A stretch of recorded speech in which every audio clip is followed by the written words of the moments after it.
Okay. Assignment item number 7. Okay. Maureen Black. Great.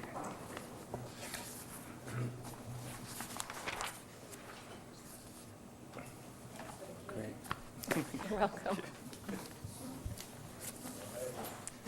Good evening, Acting Mayor Walton and members of Council. My name is Maureen Black, and I'm Chair of the North Van District Library Board. This week, the district's library system is celebrating its 40th birthday, and one way we wanted to mark this auspicious occasion is to say thank you to Council for your ongoing support. Our library system is a very vital, very healthy 40-year-old. It's extremely popular with district residents because of its extensive collections, its relevant programming, and its excellent customer service, all possible because of funding from the district. So thank you on behalf of the Library Board and the library staff for your support of this very important part of our community through ongoing operational budgets as well as through our capital building program. We invite you and all residents of the district to help us celebrate our birthday this week. There's special events happening all week long, every day at the library, and you can find out more by calling the library or checking our website. Thank you. Okay. Thanks very much. Okay. And Lawrence Johnson, please. Thank you, Mr. Johnson.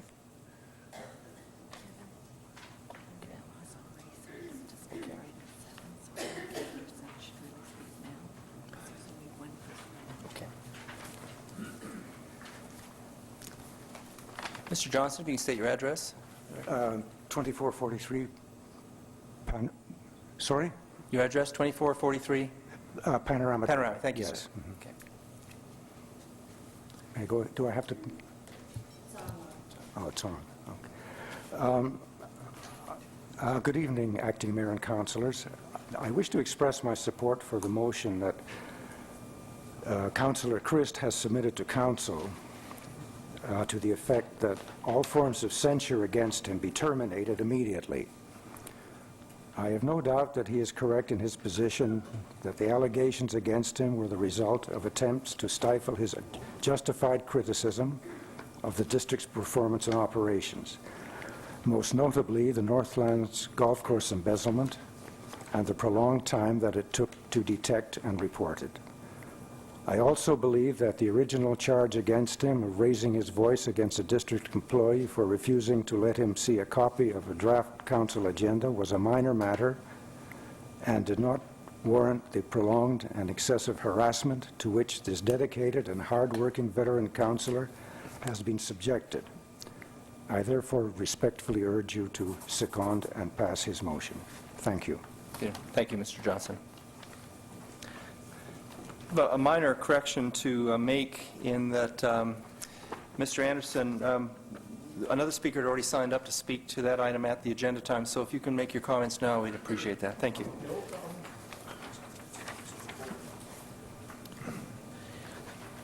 Good evening, Acting Mayor Walton and members of Council. This is regarding item number 7. My name is Eric Anderson. I live at 2589 Derbyshire Way. I would like to urge you to support Councillor Murray's motion on the park's undedication. Whereas it is clear from the CAO's report that Council will not be legally bound by such a bylaw if adopted, one should look at the moral obligations. It is correct that this or any future Council may not need to hold a referendum in regards to any undedication of parks. However, with such a bylaw in place, it would certainly set good guidelines for the Council of the day. One might even argue that a council that would prefer to go with the other option allowed for in the Community Charter Section 84 may lose a lot of credibility with the electorate, an issue that is usually fixed at the following election. When discussing this issue a few weeks ago, I felt that this council in general was in favour of the motion and just wanted to obtain the CAO's comments. These have now been received, and now the timing is right to do the appropriate thing, which is to vote in favour of the motion. This will serve the parks and the voters of the district equally well. Please support this motion, and thank you for listening. Okay. Thank you very much, Mr. Anderson. Is there anybody else who would like to speak at this time during the public portion of the meeting? No? Bearing that, we'll move into the next item on the agenda, which is, now we'll go to item number 7, requirement for assent of the electors to undedicated parks. Madam Clerk? Yes, Your Worship, under motions and notices of motions, that is the one motion that we have. There is a motion on the floor that was returned from September 27th regular council meeting that council reaffirm its commitment to hold a referendum in regards to any undedication of parks to ensure the continued protection of our parks. And Mr. Kevin Bell would like to speak at this time. Certainly.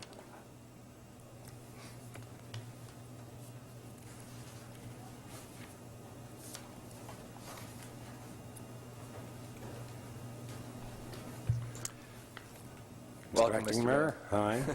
Your address, Members of please, Council, Kevin Bell, 1302 Sunnyside Drive, North Vancouver. I'd just like to support this motion. It's very important that in the last 10 years we've dedicated a large number of parks, and the understanding was there would be a referendum of the electorate if any of that land was to be undedicated, and I would suggest that that's a very sort of sacrosanct agreement we've made with the electorate, and so I'd like to support this, and thank you very much. Thank you very much, Mr. Bell. Okay. Okay. Mr. Ridge, could I ask you just to make some brief comments, especially for the public, on the report that you provided on this, please, just so it's clear to the public, the context? Thank you.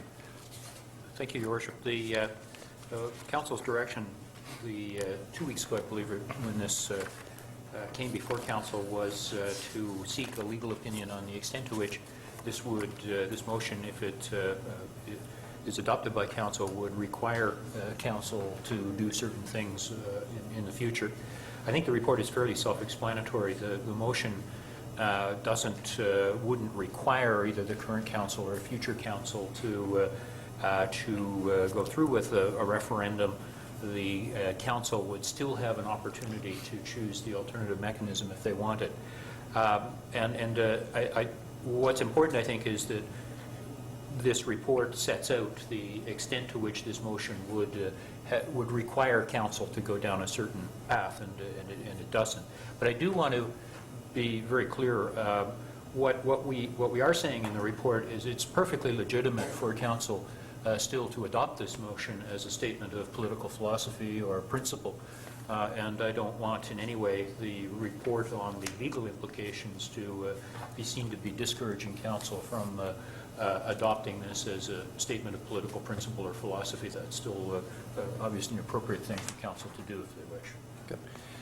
Thank you, Mr. Ridge. Show Councillor Murray. Yes. Thank you, Mr. Ridge, for your report.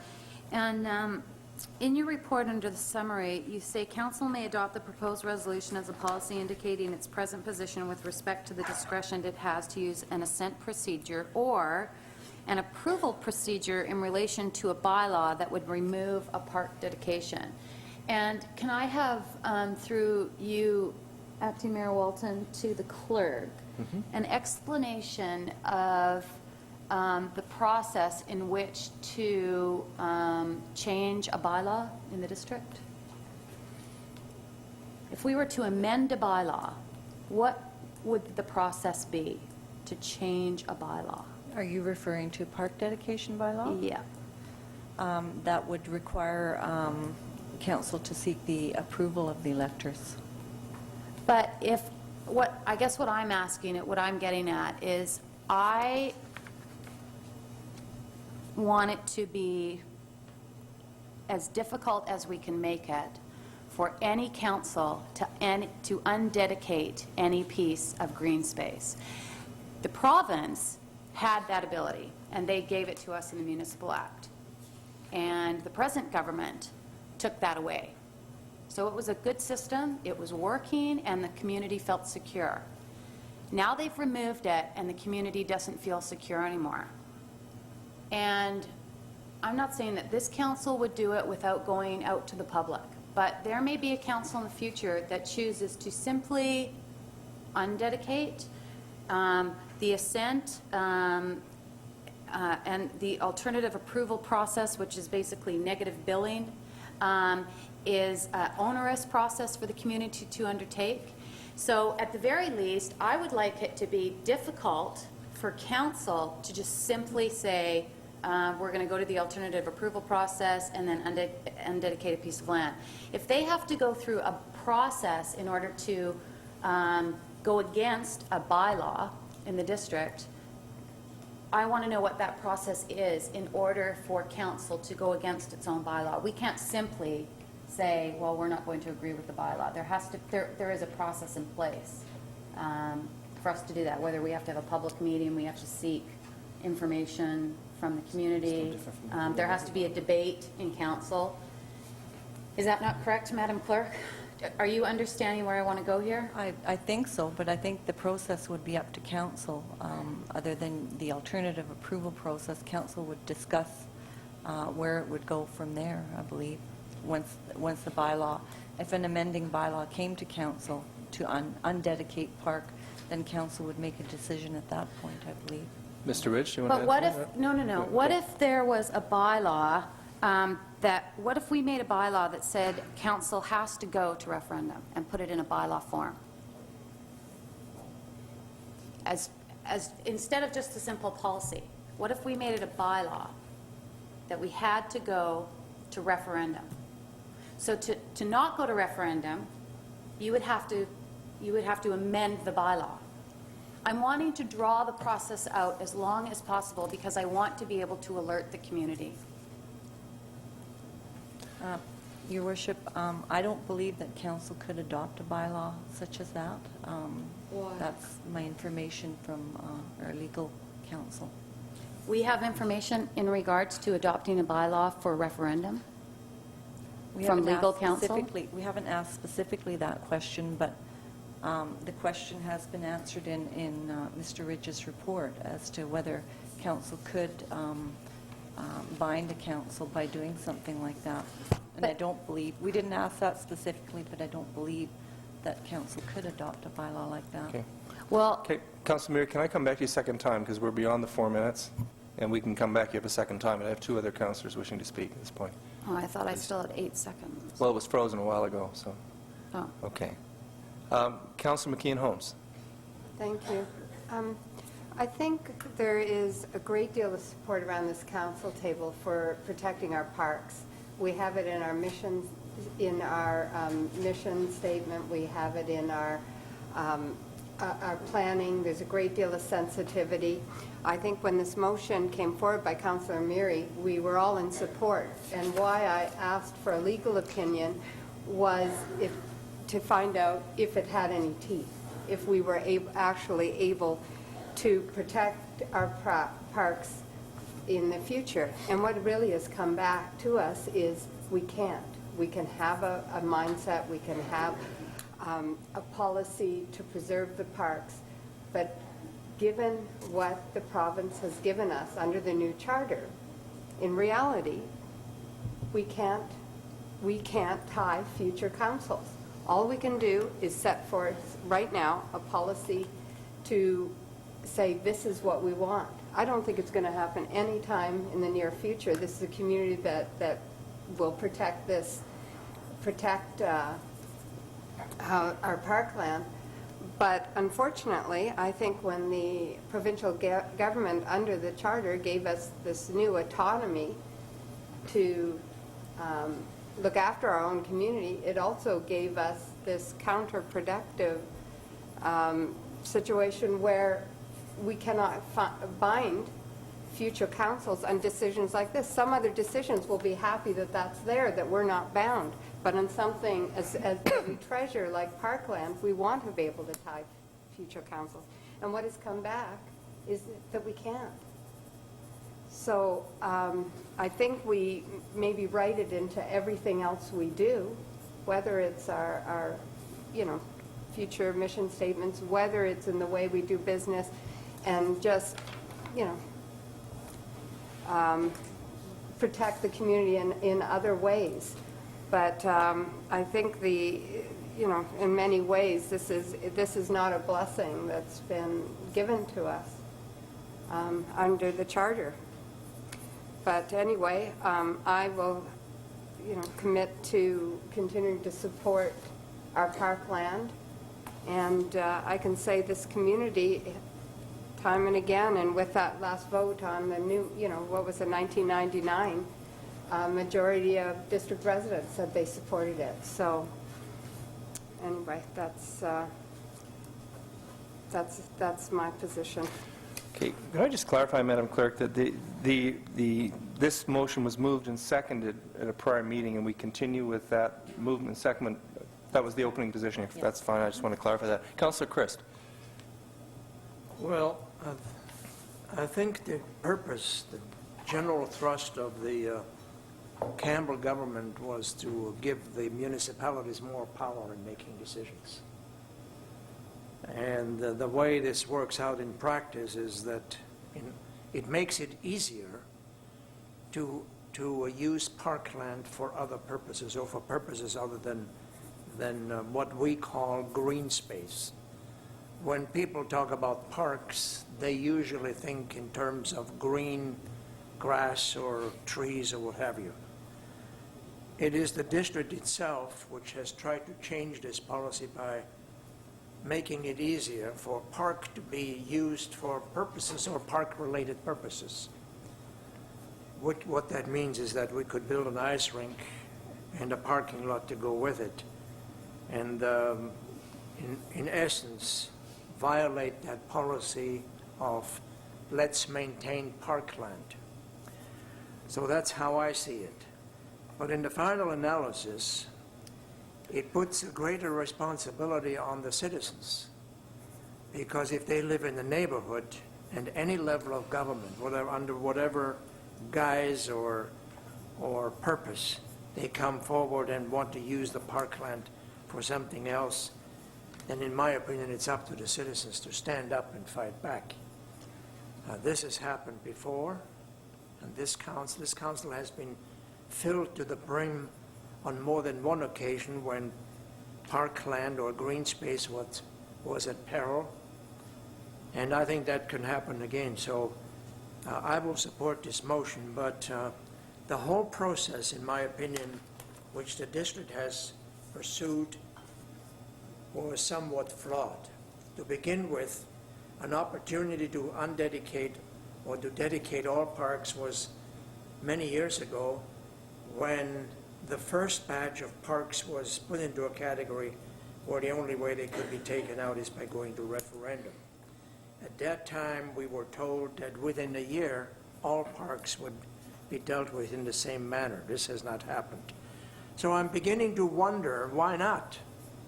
And I say to myself, well, if we could have done it in one batch, why wasn't it done?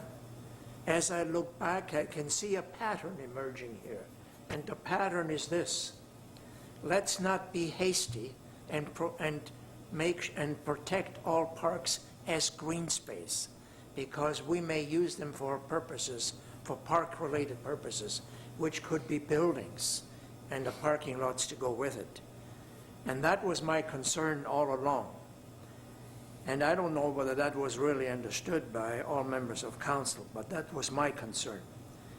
The point now is that because of this weakening of the municipal powers through the municipal charter, the public will have a greater responsibility to be careful and watch the situation. In other words, if you have a park in your neighborhood and you want it to be maintained as green space, a place where you can sit down on a bench and contemplate the universe, you have to be more alert, because your local government may not protect you to the same extent that you would like to. In that case, you will have to get up, become active, and start fighting back.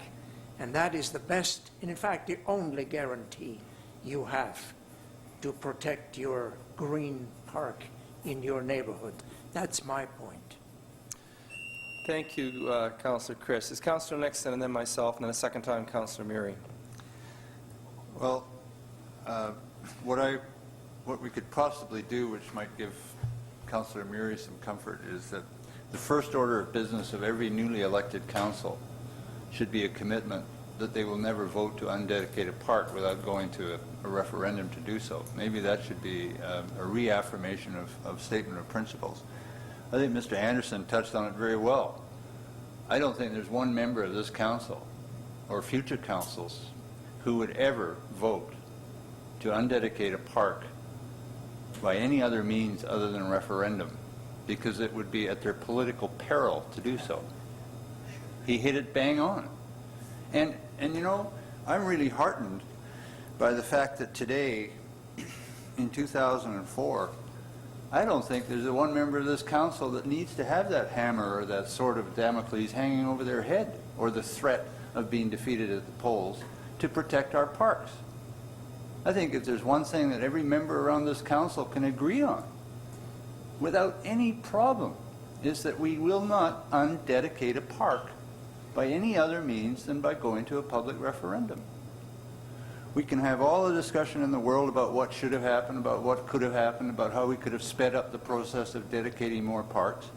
But dedicating parks is not as simple as it sounds. And I remember sitting on the Advisory Planning Commission, and I remember you being with me on one of the sessions, one of the terms, where we had, I think, parks brought to us in batches of 9 or 10, because there was that much work involved on the part of staff in going through and writing the bylaws, the dedication bylaws, going through all the various processes that were required to get them there. And we've got a long way to go, because I know that not all of our parks are dedicated yet, to the best of my knowledge. I agree that with Councillor Chris that we should, you know, make all haste to dedicate as many parks, or the rest of the parks that aren't dedicated, we should make it a priority. But as I say, I don't think we need to be fearful of the fact that this council, I know this council isn't going to do it, and I don't think we need to be fearful of any future council ever taking a move. It's good to have the motion in front of us, and maybe we just need to add one item to it, that at the first meeting of every new council they will reaffirm this motion. But we can't even do that. We cannot bind a future council by our vote. We can simply state our principles loud and clear and make sure that they are heard from the rooftops. Thank you. Thank you, Councillor Nixon. I have a question. I think Mr. Tory's gone, unfortunately. But the one thing that concerns me is that one of two scenarios may appear in the future. And I don't want to potentially bind staff's hands from solving an issue that may be pretty non-threatening in terms of a parks issue. And that is, what would happen in a process where, and we've dealt with something as a council recently, where there was a swimming pool encroachment onto a place. Let's say that happened to be 10 square feet into a dedicated park area. And then we as a council, we were looking at making a pragmatic decision that might involve providing a particular piece of property somewhere, annexing it, because simply it was the practical thing to do. And over 10 square feet, the council would be prepared potentially to go referendum on the matter at considerable public expense.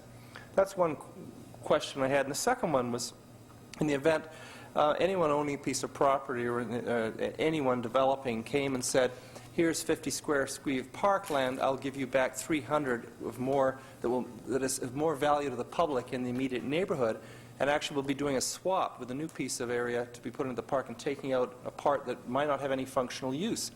And then our staff would potentially come to us and write a staff report and say, this makes sense. You know, this is the kind of thing that is simply good management issue and whatever. And we've put into place a policy that says that even for a virtually an immaterial event, or even something that could produce increasing amount of park in the district, we have to go to full referendum. So given the absence of Mr. Tory, maybe Mr. Ridge, I can ask for staff response on the practicality of dealing with that. Thank you. Through you, Your Worship, I would assume that was the thinking behind having the option of a referendum or an alternative approval process, that there might conceivably be circumstances where it's advantageous to the environmental policy or planning policy to do something like that. But You would still have to do one or the other. You would have to have a referendum or an alternative approval process, even if it was a 10-foot square piece of dedicated parkland. Okay. You have to do one or the other. So. Good. Thank you very much. Second time, Councillor Murray. Thank you. Regardless of the Municipal Act or the Charter, councils have never been bound. Future councils have never been bound by present councils. It doesn't matter what the Charter says. The Municipal Act said the same thing. What we do today can never bind a future council. I just want to make it very difficult for future councils to simply turn around and say, let's go through an alternative approval process and undedicate a piece of land. You could, I'm sure, run through dozens of hypothetical situations where the expense of a referendum would far exceed the decision that you wanted to make on a sliver of land 10 feet by 10 feet. Councillor Nixon, some politicians make lots of promises when they are campaigning, and a lot of damage can be done in 3 years by a council. And with all due respect, I think it's naive to assume that a future council would never undedicate a piece of land. We did have our critics in regards to Mountain and Cove Forest, that was developable land, that we were losing hundreds of millions of dollars in land sales to the municipality because of our want, the municipalities want, the electorates want to protect that land as green space.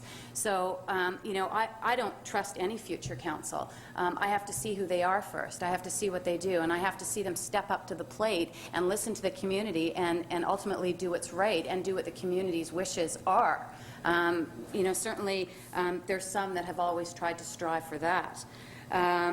So I just would simply like my question answered from a legal opinion, and Ms. Hills, and I trust your judgment on this one, but I would like to find out whether or not we have the opportunity to have a referendum be under the auspice of a bylaw in order to make it difficult for a future council to simply not go to referendum and go to the approval process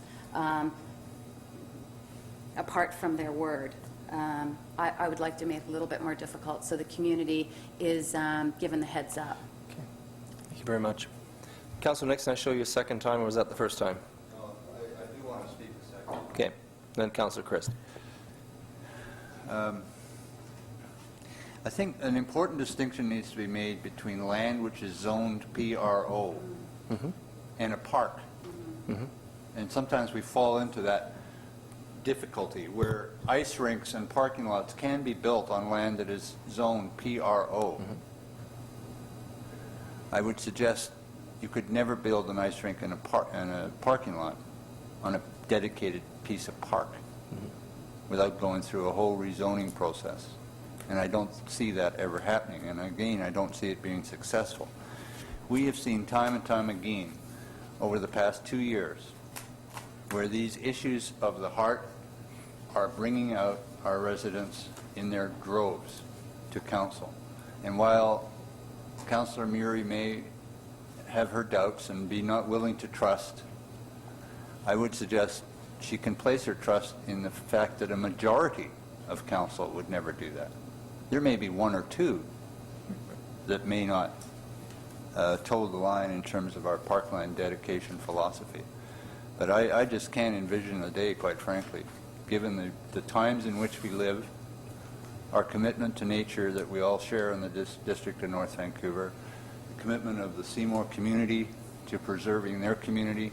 I cannot ever see the day when a council would ever have the guts or the courage, collectively, and a majority of council, to undedicate a park by any other means than by going to referendum. So I have faith in the future, and I'm getting more as time goes on. Thank you, Councillor Nixon. Councillor Christ. Well, if that were the case, then all parks in the district should have been put into the natural park category, but that wasn't done. Our parks were divided into various sections, and most of them, in fact, can be developed on without going to referendum by claiming we're going to use it for park-related purpose. Ask yourself this question. If they want to build an ice rink, which everyone is in favor, who is going to oppose it? This council could buy the land for such an ice rink by using its heritage fund. They're not going to do that. They're going to use existing parkland or PRO. Doesn't really make any difference. It's all green space, and whether you call it PRO or whether you call it park is the same. It's all parkland. It's all that stuff in the community which produces oxygen, and that's what this is all about.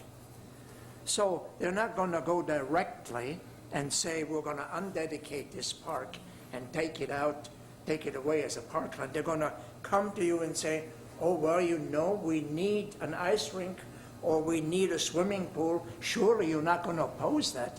And surely the councillors will not oppose it because it's a motherhood issue. And that's how you're going to lose your park. And that's the issue. And no one on this council appears to have recognized this issue. And they sit around here and laugh, and it is my opinion they don't know what they're laughing about. Thank you. I have a point of clarification, Acting Mayor Walton, on this PRO. I'm sorry. Okay, what would you like clarified? Well, Okay, we'll Councilor have to get Mr. Tory back, but we don't even use the word PRO in this municipality anymore. Councillor Chris is mixing up zoning and dedication, and his comments are incorrect. Is there a clarification, Mr. Ridge, you'd like to make, or do you want to defer? The park zoning was for a reason. Okay. Obviously, there's some parkland that isn't dedicated parkland, and there's other that is, and there are very different restrictions around dedicated parklands. Okay. I'm showing no further speakers on the speakers. Everyone who wants to speak twice has spoken twice. So I'll call a question on the motion. All those in favor? All those opposed? Passed unanimously.